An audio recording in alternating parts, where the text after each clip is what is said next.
세월이 흐르고 머리가 희끗해지면 우리는 문득 깨닫는다. 어린 시절 함께 울고 웃던 형제 자매가 어느새 낯선 사람처럼 느껴진다는 사실을. 명절날 한자리에 모여 앉아도 마음은 서먹하고 전화 한 통 걸기도 망설여지며 오랜만에 만나도 나눌 말이 없어 어색한 침묵만 흐른다. 이것이 우리 시니어 세대가 겪는 뼈아픈 현실이다. 한 핏줄에서 나왔다 해도, 한 어머니 품에서 자랐다 해도 예순을 넘기고 나면 형제 자매는 어느새 남보다 먼 존재가 되어 있다. 정약용 선생은 일찍이 말씀하셨다. 형제란 하나의 나무에서 뻗어 나온 가지와 같으나 그 가지가 서로 다른 방향으로 자라면 결국 서로 닿지 못한다고. 이 말씀은 200년이 지난 오늘날에도 우리 가슴을 찌른다. 같은 뿌리에서 시작했으되 각자의 삶이라는 토양이 달랐고 겪어온 풍파가 달랐으며 살아온 세상이 달랐기에 결국 우리는 서로를 이해하지 못하게 된 것이다. 어린 시절을 떠올려 보라. 한 방에서 이불을 나누어 덮고 잠들던 그 밤들을, 어머니가 끓여주신 된장찌개 한 그릇을 형제끼리 나누어 먹으며 누가 더 큰 건더기를 건졌는지 다투던 그 시간들을, 종이 쪽지 하나에 그림을 그려 서로에게 보여주며 깔깔거리던 그 웃음소리를. 그때는 세상에 형제보다 더 가까운 존재가 없었다. 서로가 서로에게 전부였고 형이나 누나의 손을 잡으면 무엇이든 할 수 있을 것 같았으며 동생의 웃는 얼굴만 봐도 하루가 즐거웠다. 하지만 세월은 참으로 야속하다. 장성하고 나니 그 정이 점점 희미해지기 시작했다. 처음에는 아주 작은 균열이었다. 결혼을 하고 각자의 가정을 꾸리며 만나는 횟수가 줄어들었고 명절에만 얼굴을 보는 사이가 되었으며 전화 통화조차 어색해지기 시작했다. 그러다 어느 순간 우리는 깨달았다. 형제 자매가 이미 남이 되어 있다는 사실을. 이것은 누구 한 사람의 잘못이 아니다. 세월이라는 강물이 우리를 조금씩 다른 방향으로 떠밀어 놓았고 삶이라는 무게가 우리 사이에 보이지 않는 벽을 쌓아 올린 것이다.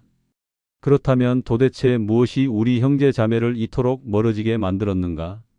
왜 한 어머니 뱃속에서 나온 피부치가 예순이 넘어서는 남보다 못한 사이가 되는가? 이 물음 앞에서 우리는 솔직해져야 한다. 이유를 외면하면 답을 찾을 수 없고 답을 찾지 못하면 남은 생을 후회 속에서 보낼 수밖에 없기 때문이다. 첫 번째 까닭은 살림살이의 형편이 달라지는 데 있다. 이것은 우리 모두가 겪어본 일이다. 형제 중 한 사람은 운이 좋아 벼슬길에 올랐거나 사업이 잘 되어 넉넉하게 살게 되었다. 큰 집에서 살며 자식들 교육도 잘 시키고 명절 때마다 좋은 옷을 입고 나타난다. 반면 다른 형제는 여전히 흙을 만지며 농사를 짓거나 변변찮은 일터에서 하루 벌어 하루 먹고 살기에 급급하다. 겨울이면 난방비 걱정을 하고 손주들 용돈 줄 돈도 마땅치 않아 마음이 무겁다. 이렇게 살림의 격차가 벌어지면 자연스럽게 대화가 어긋나기 시작한다. 명절날 한자리에 모여 앉았을 때를 떠올려 보라. 넉넉하게 사는 형제는 최근에 다녀온 해외여행 이야기를 꺼낸다. 어느 나라 음식이 맛있었고 호텔이 얼마나 좋았는지 신나게 떠든다. 그 말을 듣는 쪽은 어떤가? 겉으로는 웃으며 듣지만 속으로는 쓴맛이 돈다. 나는 장터에서 몇 푼 깎으려고 흥정하다 돌아왔는데 저 사람은 비행기를 타고 지구 반대편을 다녀왔구나. 이런 생각이 들면 말끝마다 서운함이 묻어난다. 반대로 넉넉하게 사는 쪽도 불편하기는 마찬가지다. 무심코 요즘 세상 살기 참 편해졌어. 뭐든지 배달이 되니까라고 말했다가 궁핍한 형제의 굳은 표를 보면 당황한다. 상대는 배달 음식 시킬 여유조차 없는데 자신은 그것을 당연한 일상으로 여기며 말했던 것이다. 이런 일이 한두 번 반복되면 서로 말을 아끼게 된다. 무슨 말을 해도 상대를 불편하게 할 것 같고 자칫 자랑처럼 들릴까봐 조심하게 된다. 재물에 관한 이야기는 굳이 꺼내지 않아도 그림자처럼 따라붙는다. 집값이 많이 올랐다더라. 요즘 의료비가 만만치 않다. 연금만으로는 살기 어렵다. 이런 말들이 식탁 위를 맴돈다. 그럴 때마다 넉넉한 쪽은 그래도 건강하면 됐지 뭐 하고 가볍게 넘기지만 궁핍한 쪽은 속으로 생각한다. 그대는 근심 없이 살 수 있으니 그런 말을 하는구나. 이렇게 살림의 넉넉함과 궁핍함은 곧 마음의 간격으로 번진다. 형제라 하여도 결국 처지가 다르면 남과 다르지 않게 되는 것이다. 정약용 선생은 이르셨다. 가난은 사람을 작게 만들고 부유함은 사람을 교만하게 만든다. 그러므로 형제 간의 재물의 차이가 생기면 그 사이는 반드시 멀어진다. 이 말씀이 얼마나 정확한가? 우리는 가난 때문에 움츠러들고 상대는 부유함 때문에 무심해진다. 이것이 쌓이고 쌓이면 어느새 형제는 명절에도 서로를 피하게 되고 전화 한 통 주고받기도 어색한 사이가 되어버린다. 그렇다면 이 격차는 어떻게 해야 하는가? 우리는 이미 예순을 넘긴 나이다. 지금 와서 살림을 맞추기도 어렵고 서로의 처지를 바꿀 수도 없다. 다만 한 가지 할 수 있는 일이 있다. 서로의 처지를 인정하고 존중하는 것이다. 넉넉한 쪽은 자신의 풍족함을 자랑하지 말고 상대의 어려움을 헤아려야 한다. 궁핍한 쪽은 상대를 부러워하기보다 자신의 삶에 당당해야 한다. 재물이 많다고 사람의 가치가 높은 것은 아니며 가난하다고 부끄러운 것도 아니기 때문이다. 그러나 현실은 녹록지 않다. 머리로는 이해해도 마음이 따라주지 않는다. 명절날 만나면 여전히 불편하고 대화는 겉돌며 각자 집으로 돌아가는 길에는 씁쓸함만 남는다. 이것이 우리가 겪는 첫 번째 아픔이다. 하지만 형제 자매가 남이 되는 까닭은 여기서 끝나지 않는다. 더 깊고 더 아픈 이유가 남아있다. 바로 부모가 남긴 재물 때문이다. 이 이야기를 하려니 가슴이 먼저 무거워진다. 우리 모두 한 번쯤은 겪었거나 목격한 일이기 때문이다. 부모가 남긴 재물이 더 이상 복이 되지 못하고 오히려 평생 지울 수 없는 상처가 된다. 이것이 두 번째 까닭이다. 부모가 살아계실 적에는 아무도 의심하지 않는다. 피부치가 설마 재물 몇 푼 때문에 등을 돌리겠느냐고 여긴다. 형제끼리 서로 믿고 의지하며 부모님 연세가 많아 걱정이라고 하소연하기도 한다. 그때까지만 해도 우리는 형제애를 의심하지 않는다.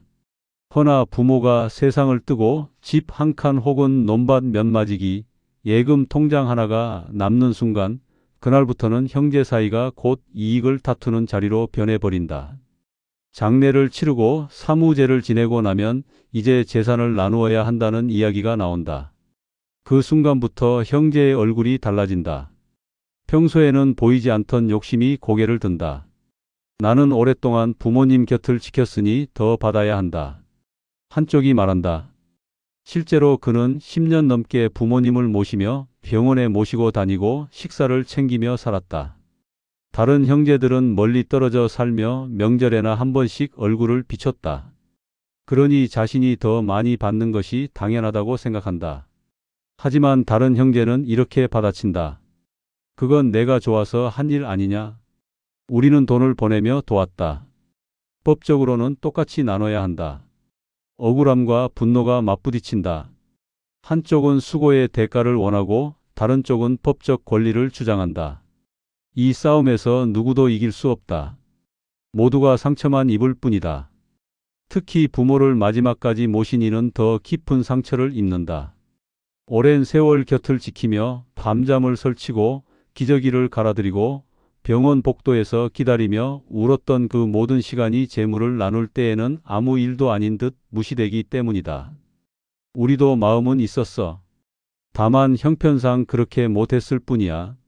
이런 말로 상대의 수고를 가볍게 여긴다.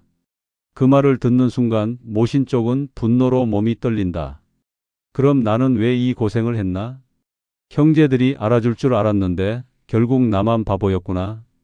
그리하여 한 사람은 분노로 울고 다른 이는 변호사를 찾아가며 등을 돌린다.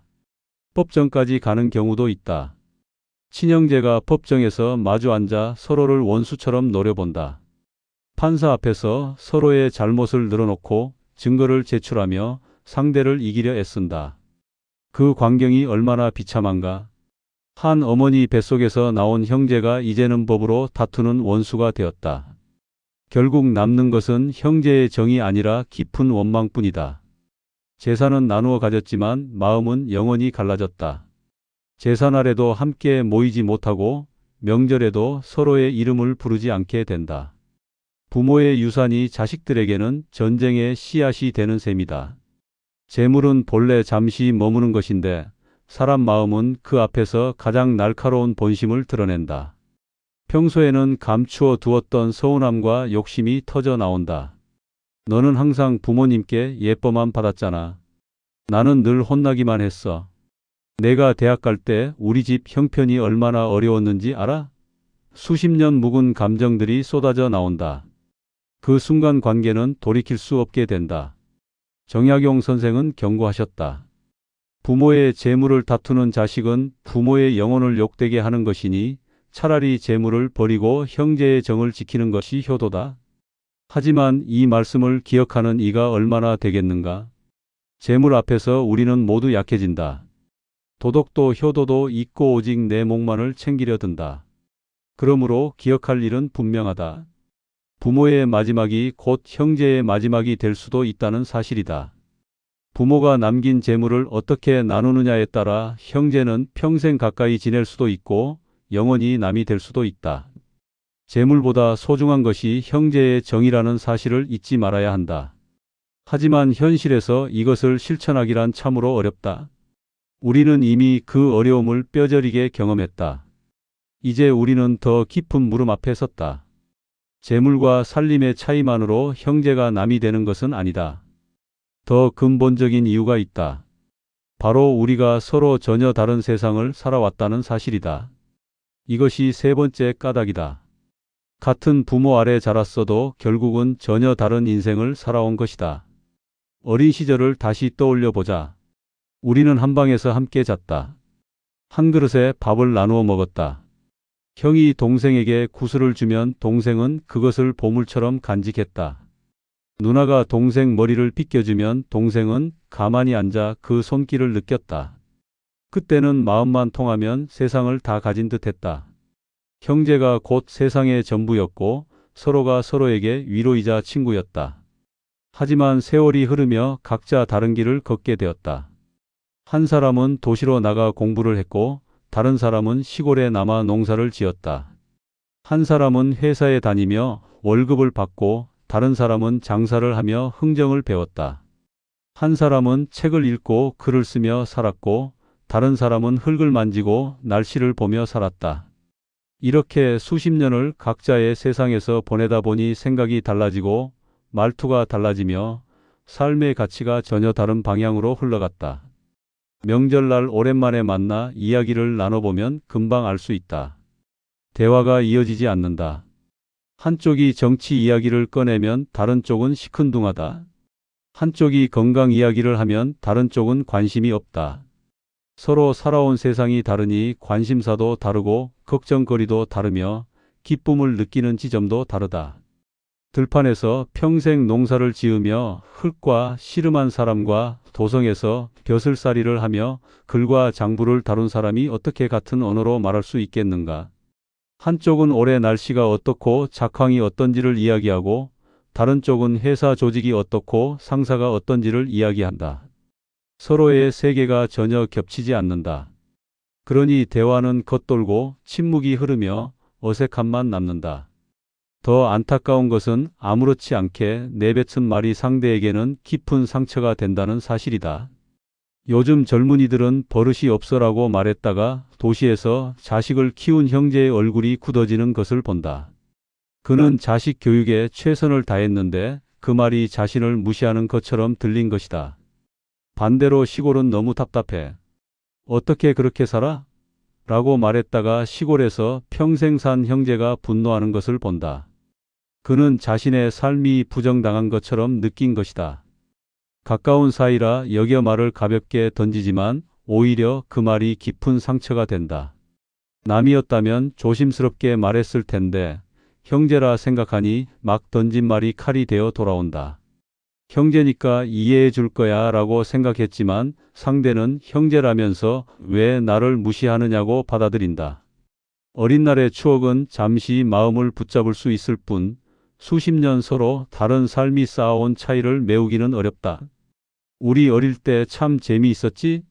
라고 말해봐도 상대는 그래, 그때는 좋았지라고 대답할 뿐 그 이상의 공감은 일어나지 않는다. 과거는 과거일 뿐 현재의 우리를 이어주지 못한다. 형제는 본래 하나의 독립된 인격으로 살아가는 별개의 사람이다. 같은 핏줄이라 해서 늘 뜻이 맞는 것은 아니다. 오히려 가족이기 때문에 더 큰 기대를 하고 그 기대가 무너질 때 더 큰 실망을 느낀다. 가족이니까 당연히 이해해야지라는 말은 오히려 상대를 몰아세우는 칼이 된다. 각자의 삶을 존중하지 않으면 오히려 더 큰 갈등이 생긴다. 정약용 선생은 이르셨다. 형제라 할지라도 각기 다른 하늘 아래 살면 결국 다른 사람이 된다. 같은 뿌리라 하여 같은 열매를 맺으리라 기대하지 말라. 이 말씀이 우리 가슴을 찌르는 이유는 우리가 이미 그것을 경험했기 때문이다.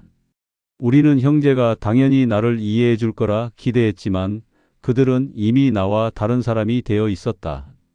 결국 나이 들어 형제 자매가 남이 되는 까닭은 싸움이나 큰 사건이 아니다. 서로의 삶을 헤아리지 못해 공감의 끈이 끊어지고 말이 더 이상 위로가 되지 못할 때 자연스럽게 멀어지는 것이다. 전화를 걸어도 할 말이 없고 만나도 어색하며 명절이 끝나면 오히려 홀가분한 마음이 드는 것이다. 이것이 우리가 마주한 슬픈 현실이다. 그렇다면 우리는 어떻게 해야 하는가? 이미 예순을 넘긴 나이에 이미 멀어진 형제와의 관계를 어떻게 해야 하는가? 다시 가까워질 수 있는가? 아니면 이대로 남으로 살아가야 하는가? 먼저 인정해야 할 것이 있다. 우리는 더 이상 어린 시절의 그 형제가 아니라는 사실이다. 수십 년의 세월이 우리를 바꾸어 놓았고 각자의 경험이 우리를 다른 사람으로 만들었다. 이것을 인정하지 않으면 계속 실망하고 상처받을 뿐이다. 형제라면 당연히 이래야 하는데라는 기대를 내려놓아야 한다. 그 기대가 오히려 관계를 망치는 독이 된다. 둘째로 서로의 삶을 존중해야 한다. 내가 살아온 길이 옳다고 해서 상대의 길이 틀린 것은 아니다. 내가 중요하게 여기는 가치가 상대에게는 아무 의미가 없을 수도 있다. 그것을 인정하고 받아들여야 한다. 너는 왜 그렇게 사냐고 비난하지 말고 내가 그렇게 살아왔구나라고 인정해야 한다. 셋째로 작은 것부터 시작해야 한다. 멀어진 관계를 하루아침에 회복할 수는 없다. 명절에 만나서 억지로 친한 척할 필요도 없다. 다만 가끔 안부 전화 한 통, 문자 한 줄이면 충분하다. 요즘 어떻게 지내? 건강은 괜찮아? 이런 짧은 말이 쌓이면 조금씩 마음의 문이 열린다. 넷째로 재물 문제는 명확하게 정리해야 한다. 애매하게 두면 평생 응어리가 된다. 부모의 유산이든 형제 간의 금전 거래든 분명하게 정리하고 넘어가야 한다. 정 때문에 흐리멍덩하게 두면 나중에 더 큰 갈등이 생긴다. 차라리 법대로 원칙대로 하는 것이 서로를 위하는 길이다. 마지막으로 기대를 낮춰야 한다. 형제가 나의 모든 것을 이해해주고 언제나 내 편이 되어주고 평생 가까이 지낼 거라는 환상을 버려야 한다. 우리는 이미 각자의 인생을 살고 있는 별개의 사람이다. 가끔 안부를 묻고 명절에 얼굴을 보고 큰일이 있을 때 연락하는 정도면 충분하다. 그 이상을 바라면 실망할 뿐이다. 정약용 선생은 말년에 이렇게 말씀하셨다. 형제란 하늘이 맺어준 인연이되 그 인연을 지키는 것은 사람의 노력이다. 억지로 가까워지려 하지 말고 억지로 멀어지지도 말라. 자연스러운 거리를 유지하는 것이 도리다. 이 말씀처럼 우리도 억지로 가까워지려 애쓸 필요는 없다. 다만 원수처럼 등을 돌리지도 말아야 한다. 적당한 거리를 두고 서로를 존중하며 필요할 때 손 내밀 수 있는 관계면 충분하다. 나이가 들수록 우리는 깨닫는다. 세상에 영원한 것은 없다는 것을. 형제의 정도 마찬가지다. 어릴 적 그 뜨거운 우애는 세월 속에서 식어간다. 하지만 그것이 꼭 나쁜 것만은 아니다. 식은 만큼 현실적이 되고 현실적인 만큼 상처받지 않으며 상처받지 않는 만큼 오래 지속될 수 있기 때문이다. 우리는 이제 예순이 넘었다. 남은 인생이 그리 길지 않다. 형제와 다투며 보낼 시간도 서운해하며 보낼 여유도 없다. 그러니 있는 그대로 받아들이자. 형제가 남처럼 느껴진다면 그것도 인정하자. 억지로 가까운 척하며 스트레스 받을 필요 없다. 다만 완전히 등을 돌리지도 말자. 명절에 얼굴 보고 제사 때 함께 절하고 가끔 전화로 안부 묻는 정도면 충분하다. 살림의 격차, 재물의 다툼, 삶의 차이. 이 세 가지가 우리 형제를 멀어지게 만들었다. 이것은 우리 잘못이 아니다. 세월이 만든 결과다. 누구를 탓할 필요도 없고 자책할 필요도 없다. 다만 남은 시간 동안 후회 없이 살면 된다. 형제에게 미안한 마음이 있다면 한마디 전하고 서운한 마음이 있다면 조용히 내려놓으면 된다. 오늘의 이야기는 여기까지입니다. 영상이 좋으셨다면 구독, 좋아요 정중하게 부탁드립니다. 끝까지 시청해 주셔서 감사합니다.